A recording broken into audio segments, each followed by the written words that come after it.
that's how I found myself on this train. On Ratchet's trail. The rest, you know. My identity is easily checked with the Berkshire Police. Thank you for your detailed account, Mademoiselle Locke. In addition to giving us crucial details of the investigation, you have made it clear that there are many who might wish to see Ratchet dead. Yes. Is Miss Locke innocent? Or suspect she's innocent? I know you are innocent.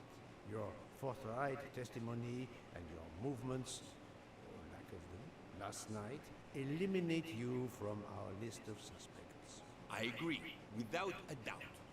Another detective will be great help to the investigation. Book, Although my friend certainly does not need any help. you are too kind. Thank you for believing me.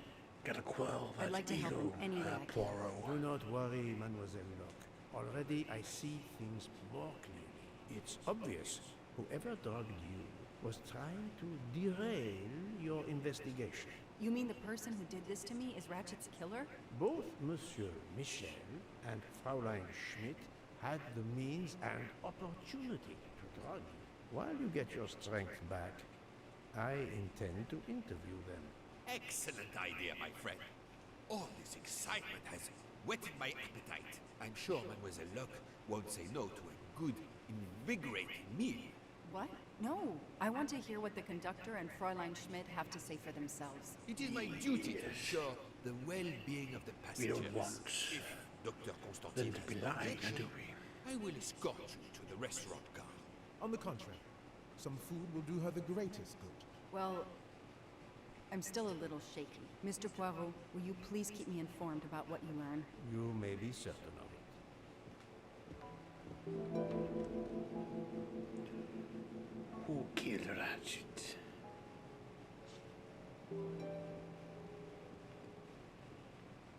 Okay, now I need to find Mr. Michel and Miss Schmidt.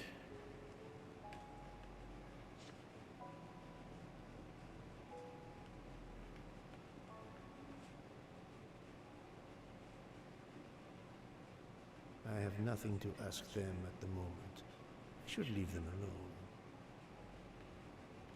I have nothing to ask.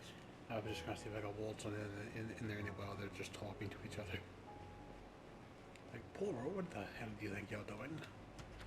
I don't know, I'm a little drunk, it's alright.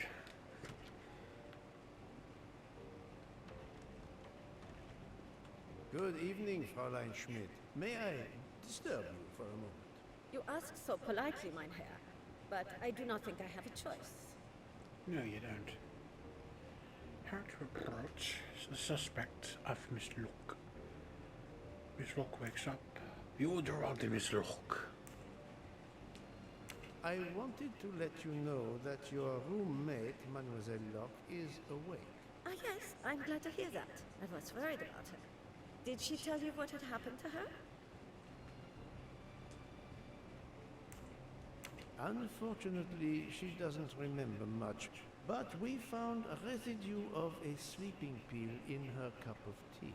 Since you two were alone together in your room when she drank it, who else but you could have drugged her? Must I point out I do not make the tea on this train? You should question the conductor or the kitchen staff.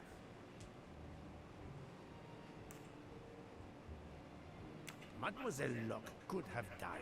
Whoever drugged her must not feel any empathy for their fellow human beings, given the dose that Mademoiselle Locke ingested. She was close to death. Oh my God. What did I do? I didn't want to hurt her. Just It let was her you. sleep for a few hours while we had time. We? Time for what? Time for what, Madame Schmidt? You think I feel nothing? Nothing? Little girl. Indeed, that poor, poor little girl. Fräulein Schmidt is somehow connected to the Armstrong case.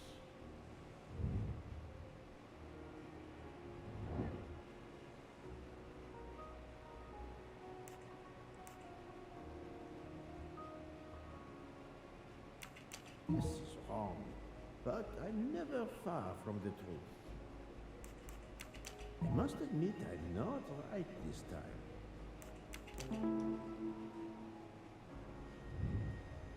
That's the right answer. Fräulein Schmidt, I have a certain reputation for sniffing out. I am not a murderer. Forgive me, but I was going to say brilliant chefs. You were Also, the you Armstrong technically family's almost were a cook, murderer, because were you you drugged not? Miss Locke and you gave her almost enough to kill her. I was the cook of that lovely, lovely family. I'm sorry, but I must ask you to give me some time to collect myself. It wasn't supposed to be like this. My darling, my poor darling child. I will give you that time, Fräulein. You have given me much more in exchange. I must check in with my other suspects to make certain I have all the pieces of the puzzle in my possession. The hell kind of thing are you doing? What are you doing to collect yourself by doing that?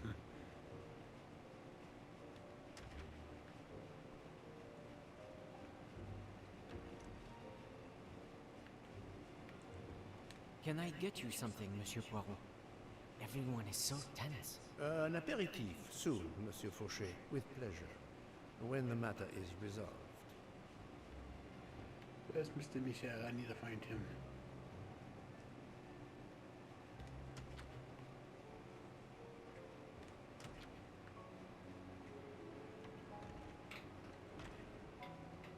Enjoying your food.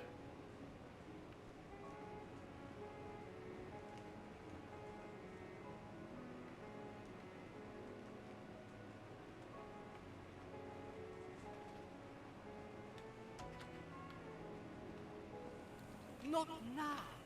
Not now. I have a dinner to prepare. Would you interrupt Michelangelo or Da Vinci? Yes, I would, but I don't like their artwork.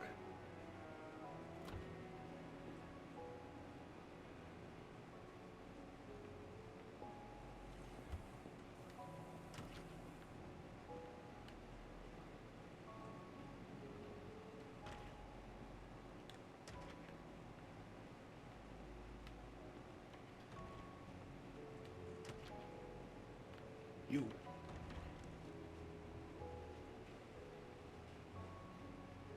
Good evening, Michel. Am I bothering you? You seem stressed. With everything that's going on, I must admit it's difficult to be relaxed. Of course, I understand. Especially since we know that Detective Locke's tea was drugged before it was served to her. Detective? Come now, Michel. Surely you would have taken the opportunity to search her things and found her badge. Luckily, she woke up and was finally able to tell us her story. Otaru boiled the water, Jean made the tea. I just brought it. Sir, it could have been any of the staff. Your defense is to accuse others?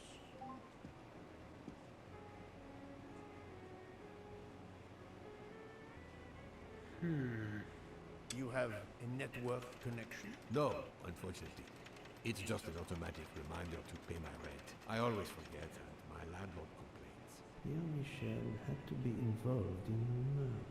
The drugged tea, his post at the end of the hall, and now I know why I know more than one of those people on the screen.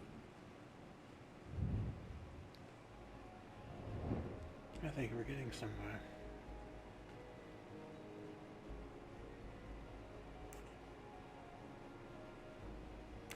Right.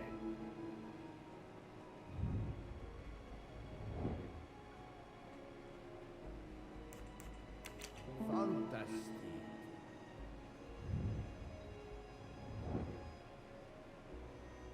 Adequate. Yes. Et voilà. You are the father of Suzanne Moreau, Daisy Armstrong's nanny. My condolences on the death of your wife. What? But my wife... Enough lies. Suzanne does not bear your name? No. Suzanne's mother and I were divorced.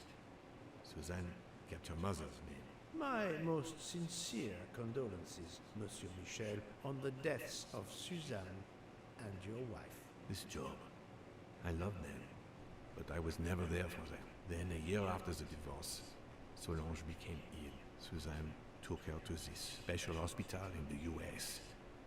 Got that job as Daisy's nanny. I understand your pain, and the reason that led you to drug Detective Locke. We really can't hide anything from you, can we? Yeah, it's Many Poirot. have been He's good foolish at this. enough to try and keep the truth from Hercule Poirot. Yes, I admit, I drugged the tea. But it was only to keep her quiet until I couldn't. But she reacted so much to the sleeping pills. She was lucky, as are you, that she didn't die. To be frank, there is one more thing that Because puzzles this woman has been But trying for hours. I think I understand. Hours to wake up. She's just now up and able to eat. What is Mr. Hartman's relationship to Mr. Michael?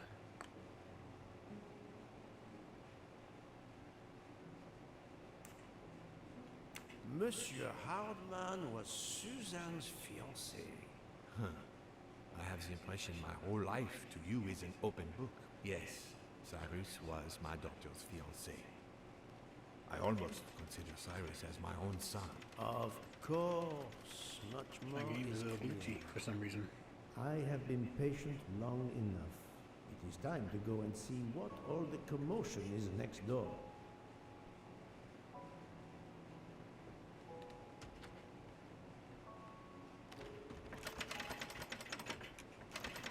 Monsieur Hardman, excellent. The gods who watch over detectives must have trapped you here. Why didn't they watch over me? I'm a detective too. I was talking to Michelle about a leaky faucet, and I wanted to go out, but you showed up. No need to invent some preposterous story. But really, Michel has told me everything. You are the fiancé of Suzanne Moreau, his daughter. Oh. I see. Surely this is not a big surprise to you. No. Suzanne was the only woman I ever loved. And I failed her. I got into a spat. It was nothing, but I was too proud to apologize. We weren't speaking at all. Suzanne never really cared for that guy, Noah. She would have forgiven me. If only. If only. If only. A common refrain between lovers who quarrel. Obviously, Pierre Michel and Fräulein Schmidt both drugged Detective Locke's tea, causing the overdose. Well, that's why, because they gave her, but they both dosed it. Time to report my findings to her and Luke. My love, I was too proud to patch things up. I chose pride instead of love. It explains why she overdosed and almost dies, because a double dose of the medication in the tea. I wonder if our master chef gets his recipes from a game.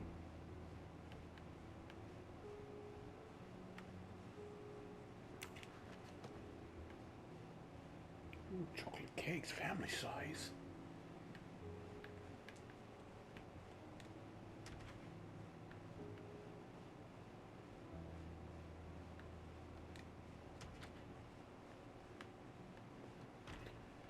Things are finally starting to make sense. Plenty of sense in diddly-doo. Now, Miss Locke, I have found the people who have drugged you, and it was both of them. So, my friend, tell me, you have something new? Mademoiselle Locke, I know who drugged you. Fräulein Schmidt and our conductor, Pierre Michel, both admitted putting sleeping pills into your tea. This explains your overdose. They are relieved you are recovering. Michel drugged a passenger? On behalf of the company, I offer my apologies to you, Mademoiselle Locke. Michel will answer for this outrage. Both of them? I was pretty sure about Fräulein Schmidt, but I admit that I did not suspect the conductor. I They're all have connected, they're all uncovered connected. multiple connections with the Armstrong case. Pierre Michel is the father of Suzanne Moreau, little Daisy's nanny, and Monsieur Hardman was Suzanne's fiancé. As for Hildegard Schmidt, she was the cook of the Armstrong family. What a coincidence, don't you think? That's a close-up and a half. What are the odds that so many people linked to that tragic affair ended up on the same train? About the same as you winning the lottery, my friend. I wasn't the officer who interviewed Fraulein Schmidt back then, so she couldn't recognize me here on the train. How could they know who I was? There were other passengers who might have. Or she may have seen you when you visited the Armstrong home. It is now clear to me that some of the clues to this elaborate plot were staged for my benefit.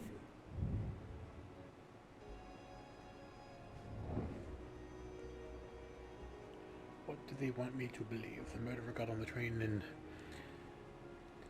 Vingovci, killed Ratchet, got off immediately. The murderer boarded the train, killed Ratchet, still on the train. The killer got on the train in Istanbul, killed Ratchet, got off in Belgrade.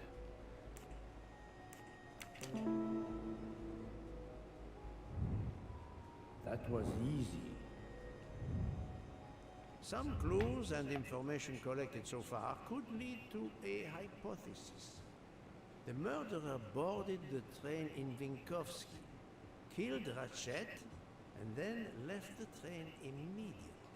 How did you come to that possibility? Monsieur Hardman told me about a short man with a high-pitched voice who threatened Ratchet. Imagine for a moment that this man, wearing a wagon-lit conductor's jacket, killed him while Michel was on the platform at Vinkovsky. This murderer then hid the conductor's jacket in Detective Locke's room, then fled before the train left. Why choose Detective Locke's room? Why, indeed. Let me re-explain from the beginning. Please do. Oh god, I have to do it myself, huh? Boards the train as conductor, murder, get off train. Pierre gets back on to the train, which leaves at 12:10 a.m. The murderer leaves a knife there, losing a jacket button in the process. The train stops at midnight. He goes to the platform. The murderer gets rid of the jacket. The murderer kills Ratchet and exits through Madame Hubbard's room.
Yes, first try. I'm right again. That happens to me a lot. Mon Dieu! Oui! That must be it! Everything fits so well! It fits too well, my friend. Other clues lead to a second hypothesis, much more plausible.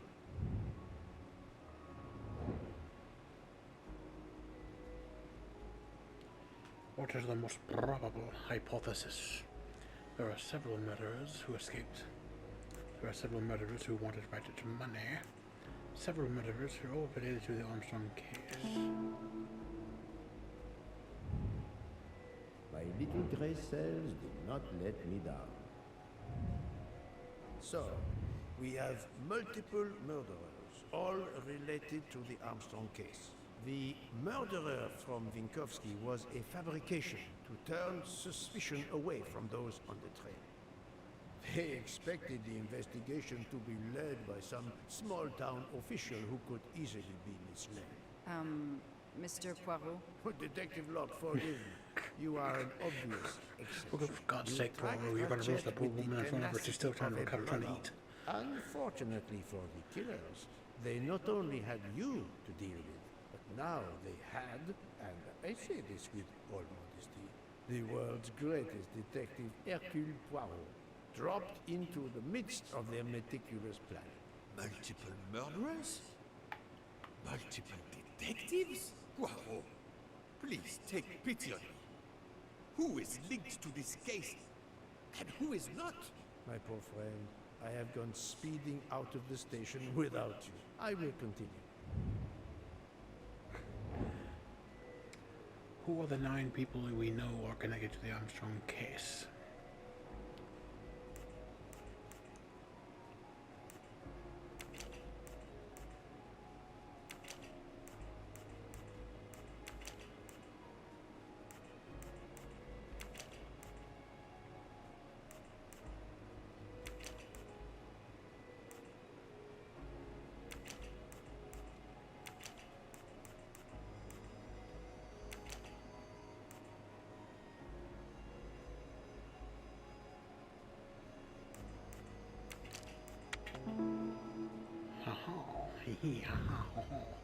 That's the right answer.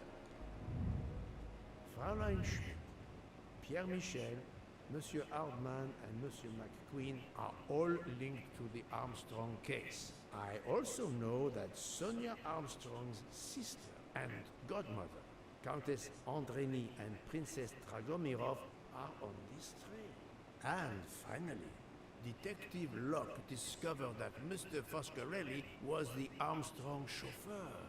If we add Detective Locke and Ratchet, of the 12 passengers in that coach, 9 have a connection with the Armstrong case. That's Next, quite Poirot. quite a reunion Should on I the say, Orient Express. Who next? It is time to summon everyone. Everyone? Even Dr. Constantine? The train crew other than Michel? Dr. Constantine, yes. I will need him.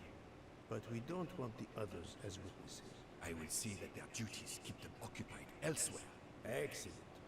I have always thought this moment in a case is much like Rodin unveiling the thinker before a captivated audience. A work of art. Have you not felt that way, Detective? No, Mr. Poirot. I'm happy just to slap the cuffs on him. Well, there is some artistry in that as well, I suppose. Where would you like the unveiling, Poirot? The lounge? Perfect. Then I will gather all the passengers in the lounge. Fantastic book. Finally doing something worthy of yourself.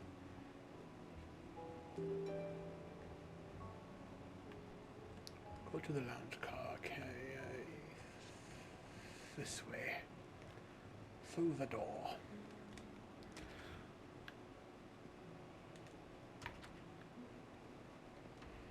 We go through the bar. I still want my drink when it's ready. Thank you, sir. I still love you. And this should take me to the lounge. Look at all these people. So many people.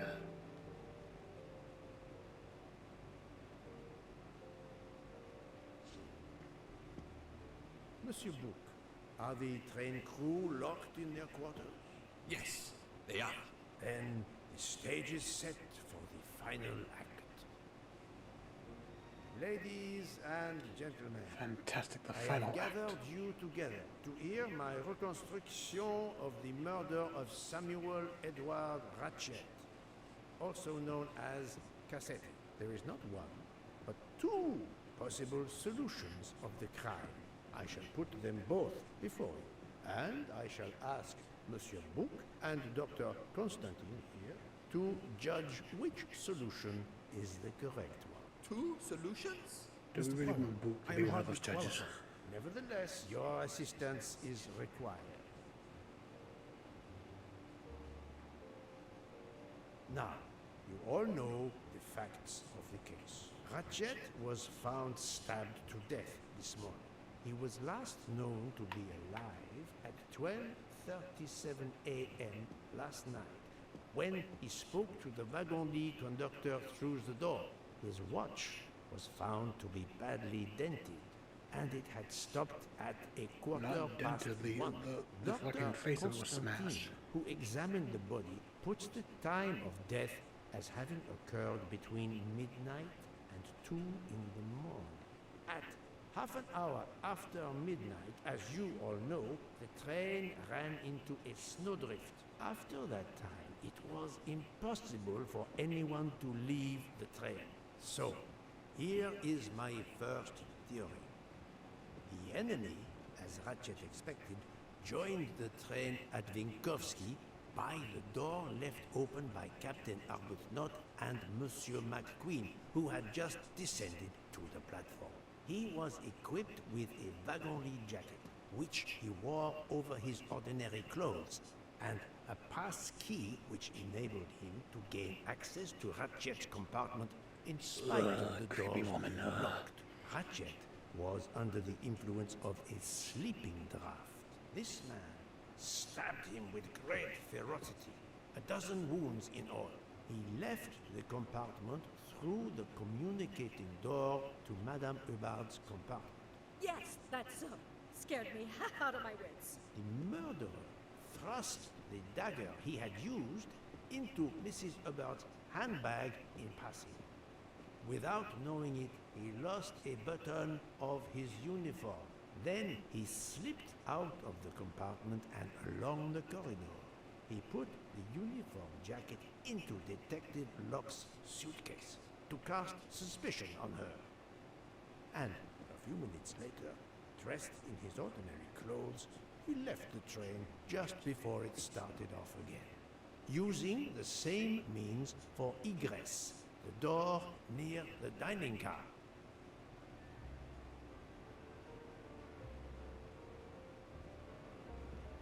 That is the first hypothesis.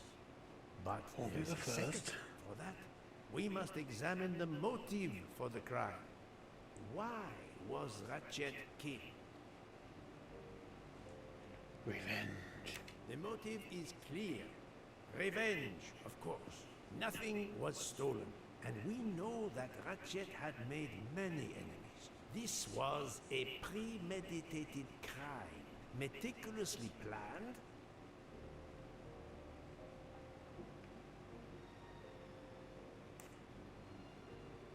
Since the kidnapping and death of little Daisy Armstrong, which traumatized many people close to the family.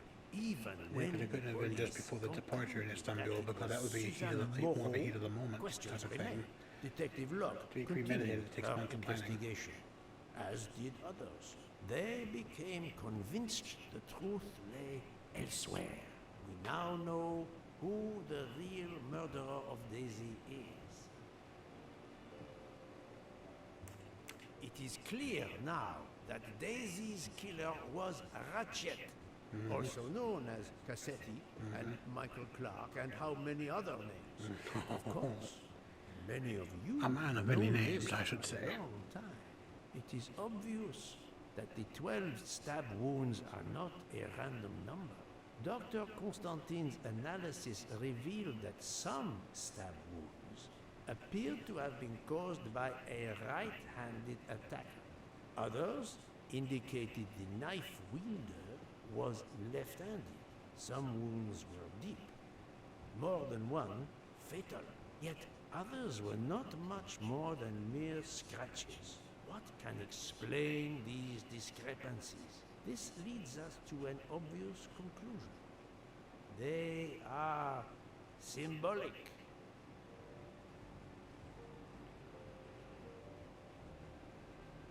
12 stabs. 12! The same number as a trial jury in the United States. But Because not he just wasn't a 12 years jury old, of 12 clearly. members condemning him to death, but 12 executioners as well. This self-appointed jury had meticulously planned for everything except Snow. snow.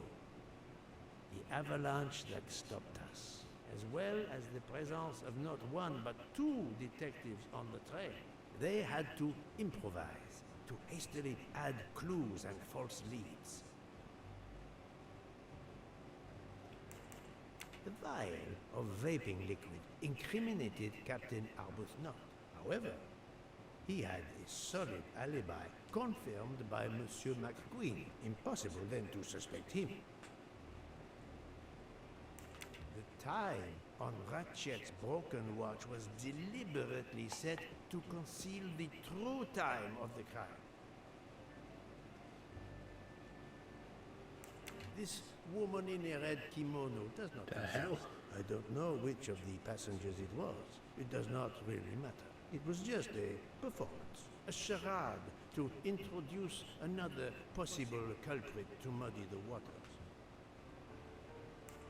The conductor's jacket, found in Detective Locke's suitcase, was put there only to cast suspicion upon her. All these false leads were intended for me. But I am Poirot. And he is a genius.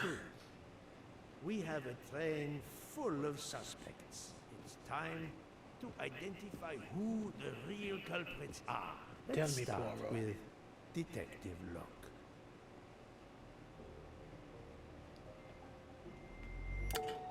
No.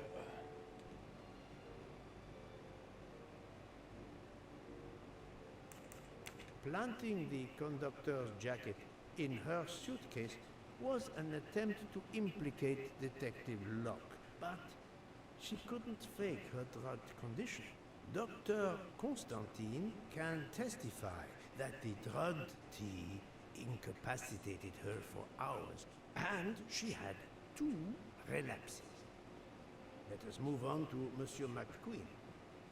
When I told him about Cassetti, he looked very surprised that I managed to make the connection between him and the Armstrong case. He told me, "But I thought we had..." I think he meant...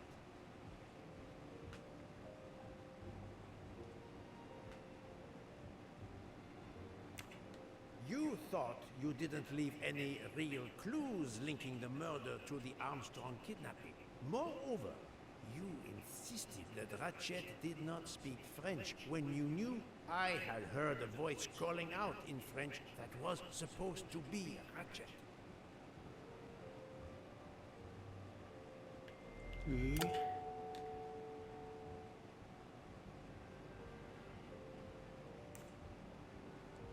You took some pleasure in leaving me false clues, I think.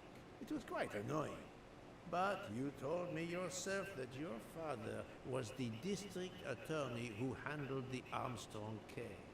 The case haunted my father. At first, he believed Suzanne Moreau had helped her boyfriend, Noah, to kidnap Daisy, even though there were questions that went unanswered, and a young policewoman refused to let it go, continuing to find discrepancies, but never enough to reopen the official investigation. That policewoman sits there. Her name is Joanna Locke. Then tell him. Tell him how in the end my father believed you, how he resigned a job that he loved, racked with guilt that he may have let that monster go free. He died young, broken, his faith in justice broken. That's what Ratchet did to him. Thank you for your honesty, Monsieur McQueen. Your father is one more victim of the man who called himself Ratchet. Now, I will turn to Ratchet's valet, Monsieur Masterman.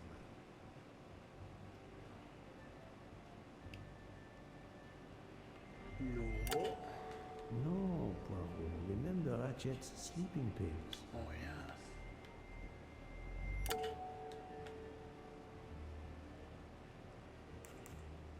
Ratchet sensed danger close to him and naturally wanted to stay awake. You gave him sleeping pills without his knowledge.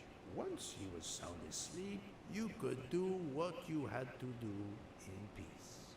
Sir, I'll tell you the truth. I was Colonel Armstrong's adjutant in the war, sir. And afterwards, I was his valet in New York. I'm afraid I concealed the fact this morning. It was very wrong of me, sir, but I knew how suspicious it would look. Is that all you have to say? That's all, sir.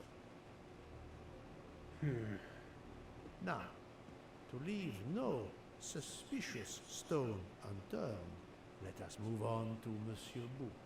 What? Me? A suspicious stone? No.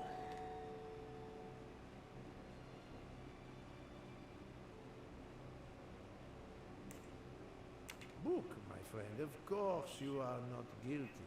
You did everything you could to get me on this train. What madness would cause you to ensure, and I speak with all modesty, that the best detective in the world could be present to witness your crime? But doesn't our friendship count as well? Most assuredly, but a murderer can wear all sorts of masks, including friendship. Let us consider our ever-efficient wagon-lit conductor, Pierre Michel. Maybe. No, that is his motive. I need real, tangible proof. Your admission that you drugged Detective Locke immediately incriminates you, but the murder could not have been possible without your very capable assistance. Your knowledge of train procedures made the murder possible, and your position in the corridor of the train allowed you to be the perfect alibi for several passengers. And your motive? Suzanne Moore, Daisy Armstrong's poor nanny, who was wrongly accused and committed suicide, was your daughter. C'est un foiré. He got what he deserved. My poor daughter has finally been avenged. My Suzanne. My child. Let's move on now to Monsieur Hardman, one of 3 detectives on this train. Maybe.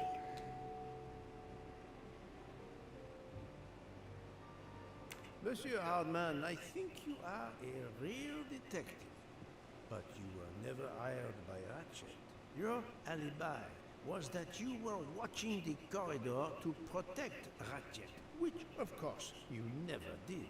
You protected Pierre Michel. However, we just saw that his alibi doesn't hold up, so neither does yours. I don't know about the conductor. Baboon. Being Suzanne's fiancé, you had a substantial motive to punish Ratchet. You used your detective skills, just as Detective Locke did, to hunt him down and finally avenge the death of your beloved. That's right, Mr. Poirot. I do have some detective skills. I never doubted it. Now, Fraulein Schmidt, the lady's maid with the soul of a cook.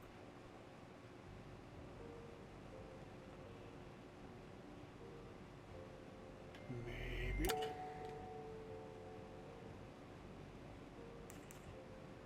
Fraulein Schmidt, you told me of your remorse for drugging Detective Locke. I believe you are sincere. However, as the cook of the Armstrong family, you experienced the drama from within. The death of Daisy, then Sonia Armstrong, who died in childbirth, and finally, Suzanne and John Armstrong. So much misfortune in that poor family. The death of this criminal is only justice. Let us move on to Countess Andrény. I was impressed by the earnestness of her husband when he swore to me solemnly on his honor that his wife never left her compartment that night. Should I believe it? Maybe. Even if it seems logical, it's more complicated than that. I believe Countess Andrény.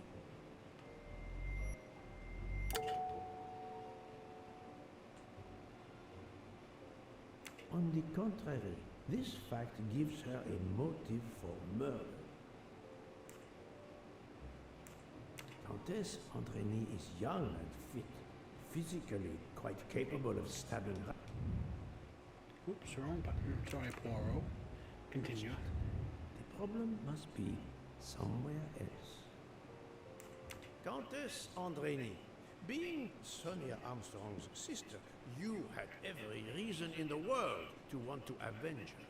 But you were incapable of stabbing someone, even after what he had done to you and your family. The night of the crime, you simply took a sleeping pill. I appreciate the irony that nearby, Detective Locke was also in a drugged sleep. When you awoke, you thought the nightmare was over. Rudolph? Hush, my love.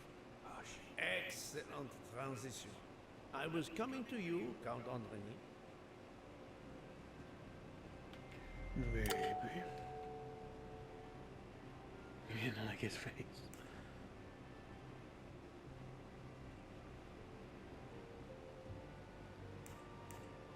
"12 people, a jury.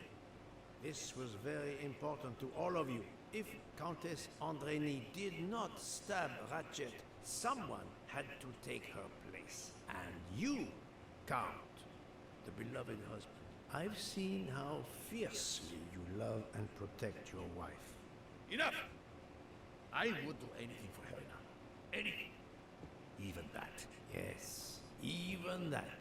Let's move on to Monsieur Foscarelli.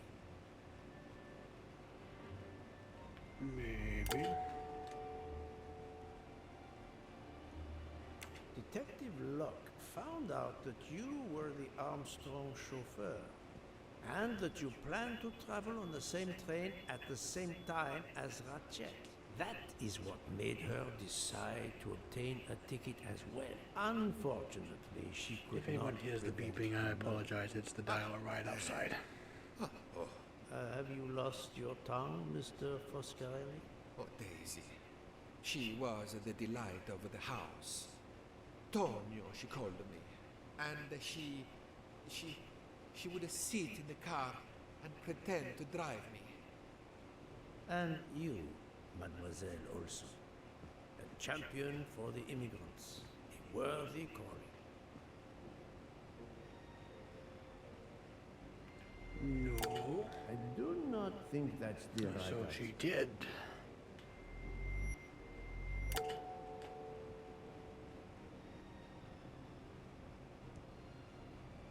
Admittedly, she lied to me about Mademoiselle Debenham's schedule. But one lie does not convict her. Mademoiselle Olson, you supported Madame Hubbard's story about her connecting door latch. A story that I later demonstrated to be impossible. So, you deliberately lied to me, and you also lied about Mademoiselle Debenham's whereabouts. J'accuse. Enough! I can't take this anymore. I know what you want from me, Mr. Poirot. Very well. Here it is. She was my little Daisy, my angel, so patient. When I patched a scrape or took her temperature, that was my job. But she was so much more to me. She was a shining light in an ever-darkening world. I've tried to honor her by caring for children who have lost everything. Thank you, Mademoiselle Olson. You too shed light on your part in this mystery.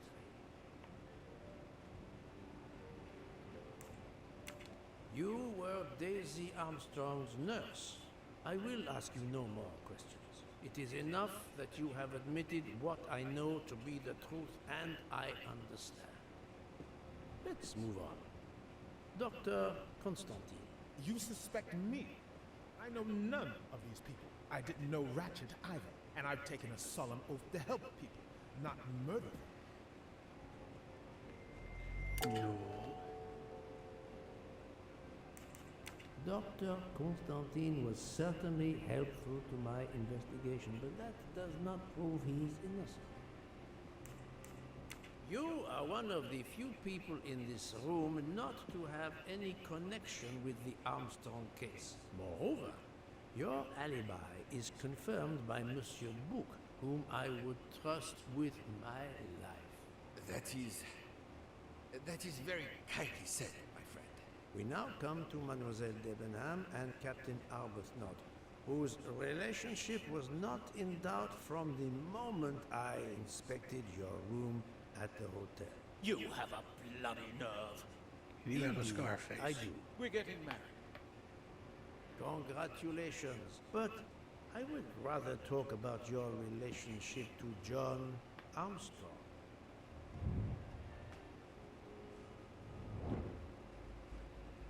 What links the captain to John Armstrong?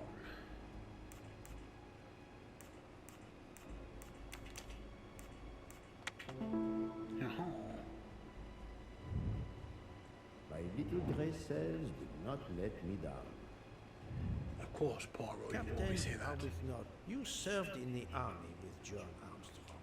What I don't understand is why a man your age is still a captain. One might expect you to be a colonel as well. Ever fought in a war, Poirot? It was war that first brought me to England. Then you know what it's like. There's a shattering sound, and death, and mistakes, acting on intelligence that proved to be wrong. I sent a patrol to their death. Good men, brave men, wasted. John testified on my behalf at a court-martial. I'm not a colonel. I don't deserve to be, you bloody fool, but I'm also not in prison. John remained my best friend until... There, you have my story. Understand now? Archie, calm down, please. You're right, Mary. What you see in me, I don't understand. Oh, Archie, I see in you what John saw. Miss Debenham, I'm sorry. My turn, is it? I'm afraid so. And you have caused me quite a puzzlement. Your connection with the Armstrong family was not obvious. Then I remembered the job you currently hold. What links Miss Debenham to the Armstrong family?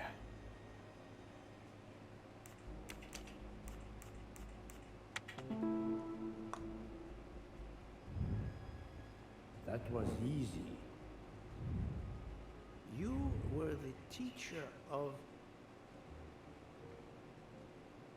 No, she was the teacher of Countess Andrény. You were the teacher of Helena Andrény, whose maiden name was Helena Goldenberg before she married Count Andrény. Yes, absolutely. Why lie to you? She was an excellent student. Interesting. Captain Fascinating. Arbuthnot. No. No, Poirot. Unlike the train, you are on the wrong track. So he did. Dirty rotten murderer. No, his vial found at the crime scene was a decoy.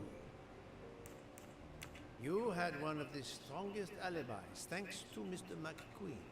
But his testimony melted like a snowflake. There went your alibi. Poof! Unless you have another one. As for you, Mademoiselle Debenham,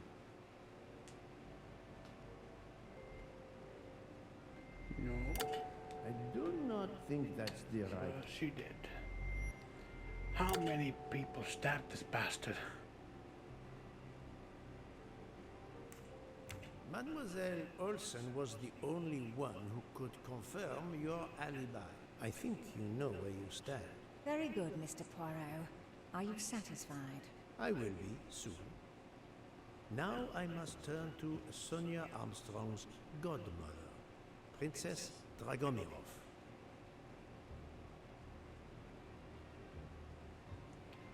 No. I do not think that's the right answer. She gave the weaker, smaller ones because she's so old and frail. But she did stab him.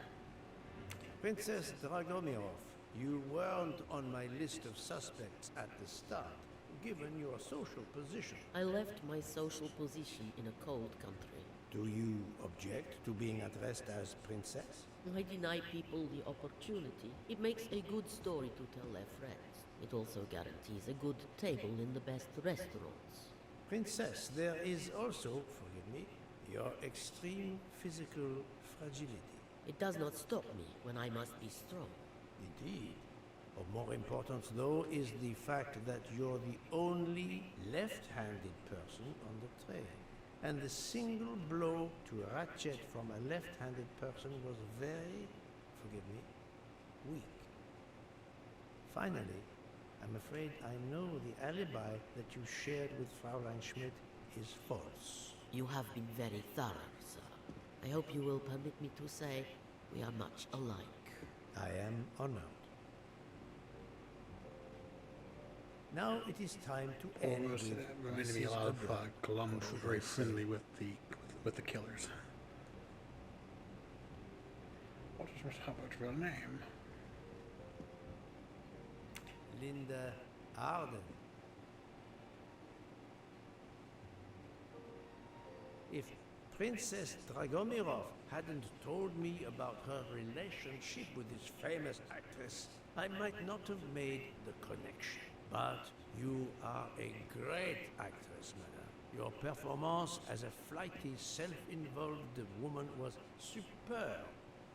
I never would have guessed something entirely different.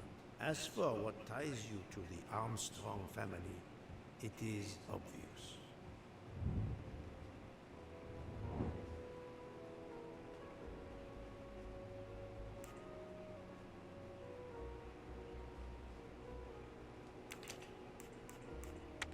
No, not good.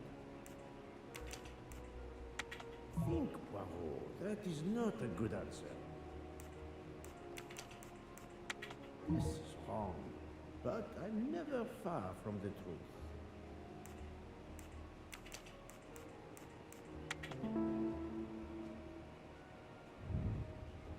Et voilà. Mrs. Hubbard, you are the mother of Sonia Armstrong and Mrs. Andreni. Yes.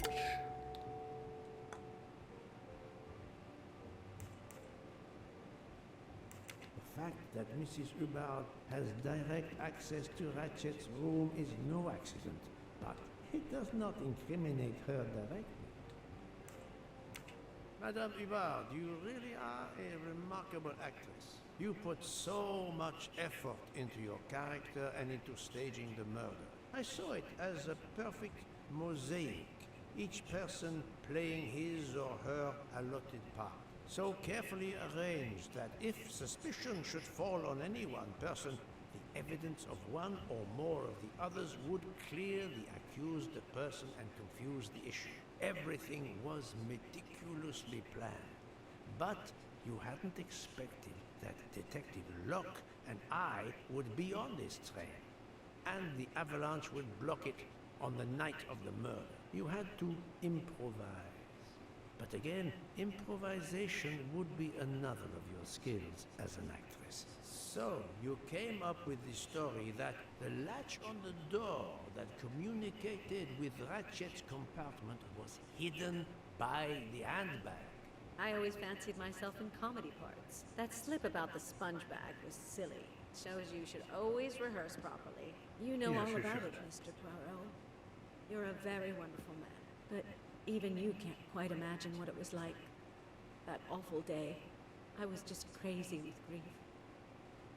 So were the servants. We decided then and there that the sentence of death that Ratchet had escaped had got to be carried out. There were 12 of us. Or rather 11. Suzanne's father was over in France, of course. First we thought we'd draw lots as to who should do it. But in the end we decided on this way. It was the driver, Antonio, who suggested it. Mary worked out all the details later with Hector McQueen. It took a long time to perfect our plan. We first had to track Ratchet down. Hardman managed that in the end. Then we had to try and get Edward and Hector into his employment. Well, we managed that, Then we had a consultation with Suzanne's father. Captain Arbuthnot was very keen on having 12 of us. He seemed to think it made it more orderly. He didn't like the stabbing idea much. But he agreed that it did solve most of our difficulties. Well, Suzanne's father was willing. Suzanne had been his only child.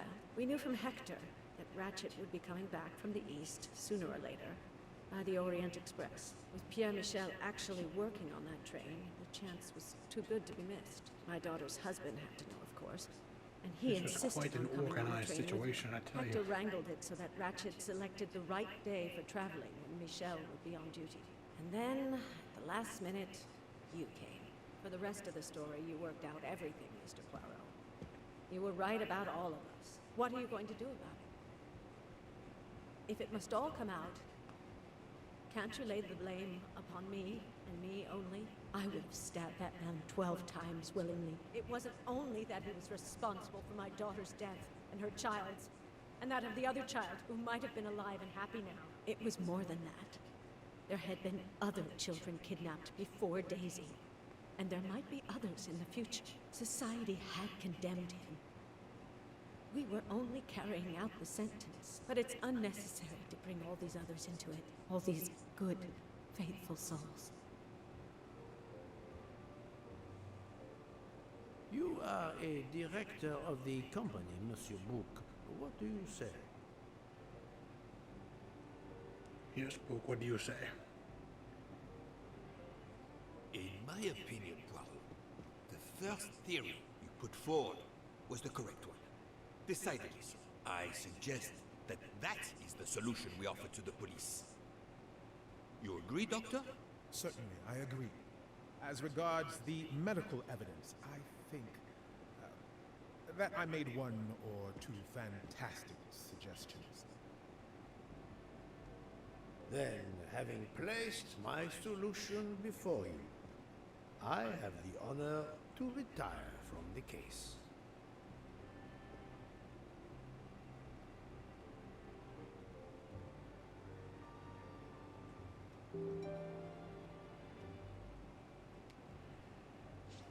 Solve the murder, and I solved it all right.